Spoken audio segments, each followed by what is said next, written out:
Assalamualaikum warahmatullahi wabarakatuh.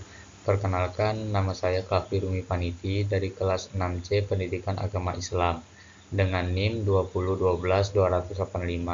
Pada kesempatan kali ini saya akan menjelaskan PPT Usul Fiqh 2 dengan tujuan untuk menuntaskan tugas UTS Usul Fiqh 2. Untuk pembahasan PPT pada kali ini yaitu dengan judul Istinbat. Istinbat mencakup beberapa, yaitu yang pertama ada objek istinbat, yang kedua ada metode istinbat, yang ketiga ada hubungan metode istinbat dengan metode ilmiah, dan istilah-istilah lain. Oke, pengertian objek istinbat yang pertama, objek istinbat itu adalah dalam konteks hukum Islam merujuk pada masalah atau situasi tertentu yang menjadi fokus penelitian dan analisis oleh para ulama atau cendekiawan. Oke, objek istinbat ini mencakup 4 hal. Yang pertama yaitu ada Al-Quran dan hadis, yang kedua ada istihsan, yang ketiga ada qiyas, yang keempat ada maslahat al-mursalah. Oke, metode istinbat terbagi menjadi 4 macam. Yang pertama ada menganalisis Al-Quran dan hadis. Analisis teks agama, metode ini melibatkan pemahaman dan analisis mendalam terhadap teks-teks agama, terutama Al-Quran dan hadis.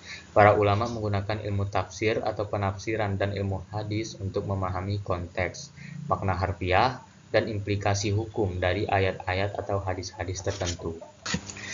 Oke, yang kedua ada penggunaan qiyas. Penggunaan qiyas adalah metode istinbat yang melibatkan perbandingan antara situasi atau masalah yang dihadapi dengan situasi yang telah atau dijelaskan dalam teks agama. Jika tidak ada nas atau teks yang langsung relevan, para ulama menggunakan analogi untuk menarik kesimpulan hukum. Yang ketiga ada penggunaan ijma'. Penggunaan ijma', metode ini melibatkan mencari persetujuan atau konsensus di antara ulama-ulama Islam tentang suatu masalah tertentu. Jika terdapat kesepakatan, itu dapat dijadikan landasan untuk menetapkan hukum. Yang keempat adalah istilah kemaslahatan. Istislah atau kemaslahatan, metode ini melibatkan pertimbangan terhadap kemaslahatan atau manfaat bagi masyarakat. Para ulama menggunakan pertimbangan ini untuk menentukan hukum yang dapat memberikan manfaat terbesar dan menghindari kerugian. Yang selanjutnya ada hubungan istinbat dengan metode ilmiah. Yang pertama ada penggunaan akal dan logika.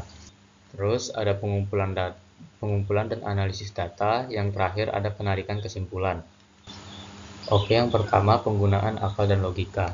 Dalam dua metode ini, metode istinbat dan metode ilmiah itu kedua-duanya sama-sama menggunakan akal dan logika masing-masing. Terus yang selanjutnya dalam istinbat hukum, para ulama dapat menggunakan deduksi logis.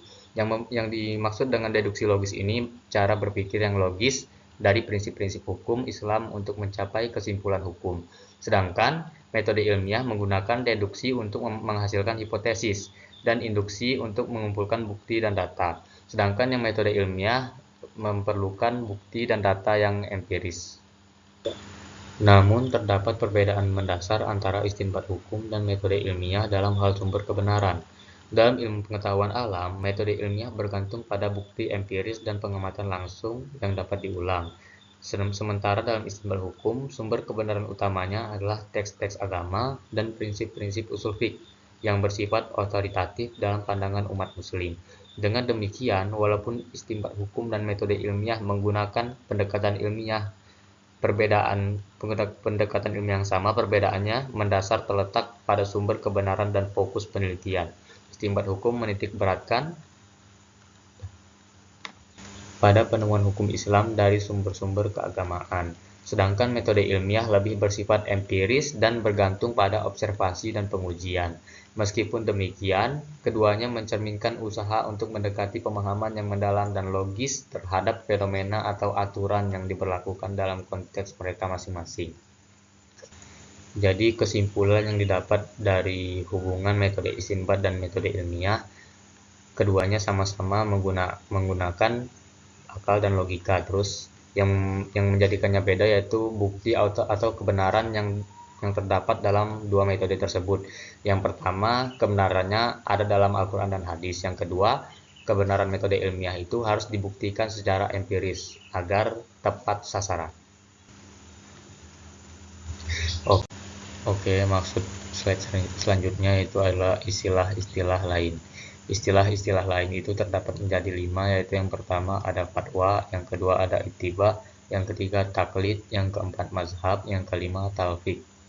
Yang pertama ada fatwa. Fatwa adalah pendapat atau keputusan hukum Islam yang diberikan oleh mufti atau ulama. Fatwa umumnya diberikan sebagai jawaban terhadap pertanyaan atau situasi tertentu yang diajukan oleh individu atau komunitas muslim. Fatwa tidak bersifat mengikat, namun dapat memberikan panduan bagi individu dalam menjalani kehidupan yang sesuai dengan ajaran agama Islam. Yang kedua ada istilah ittiba. Ittiba merujuk pada tindakan mengikuti atau mentaati ajaran agama. Ini mencakup pengikutannya terhadap tuntunan dan petunjuk Allah serta Rasul-Nya. Konsep ittiba menekankan pentingnya kepatuhan dan pengikutannya terhadap ajaran agama Islam dalam semua aspek kehidupan.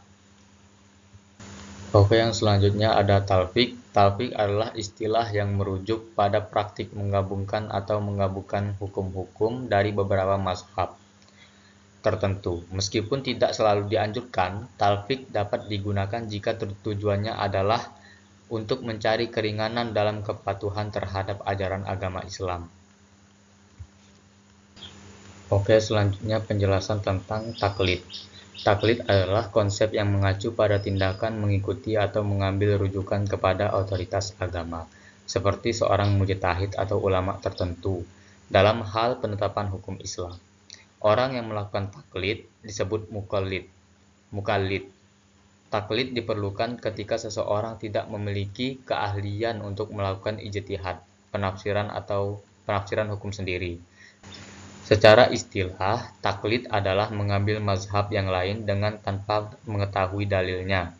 Setiap istilah ini mencerminkan aspek-aspek penting dalam konteks pengalaman hukum Islam dan pelaksanaan ajaran agama. Fatwa memberikan panduan hukum spesifik, ittiba menekankan pada pengikutannya terhadap ajaran agama, talfiq berkaitan dengan adaptasi hukum dari beberapa mazhab, dan taklid mencerminkan ketergantungan pada otoritas keagamaan dalam penentuan. Oke, yang terakhir ada mazhab.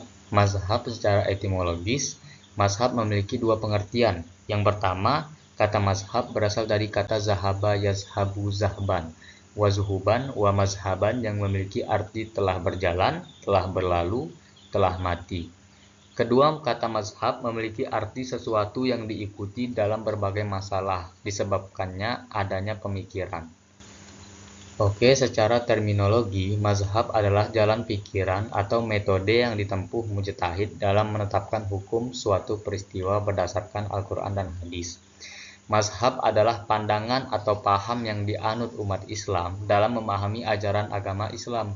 Mazhab juga dapat diartikan sebagai kumpulan pendapat para ulama yang bersumber dari Al-Quran dan hadis. Oke, selanjutnya. Oke, jadi kesimpulan dari PPT kali ini, metode istinbat hukum merupakan proses penarikan kesimpulan hukum dari sumber-sumber syariat, terutama Al-Quran dan hadis, dan digunakan untuk menjawab persoalan hukum yang tidak secara eksplisit dapat diatur dalam teks-teks suci. Objek istinbat hukum meliputi Al-Quran yang pertama, yang kedua ada hadis, yang ketiga ijma atau kesepakatan para ulama, yang keempat ada qiyas atau analogi, serta sumber hukum lain yang diakui dalam Islam. Metode istinbat memiliki kesamaan dengan metode ilmiah dalam hal sistematisasi dan analisis. Meskipun metode ilmiah lebih fokus pada data yang dapat diuji, sedangkan istinbat berlandaskan pada teks-teks suci dan prinsip-prinsip agama. Istilah-istilah yang berkaitan seperti ifta atau fatwa, ittiba mengikuti pendapat, talfiq mengambil pendapat dari berbagai mazhab, taklid mengikuti pendapat tanpa analisis, dan mazhab dalam hukum Islam juga penting untuk dipahami dalam konteks ini. Tip, tip, tip, tip, tip, tip, tip, tip, tip, tip, tip.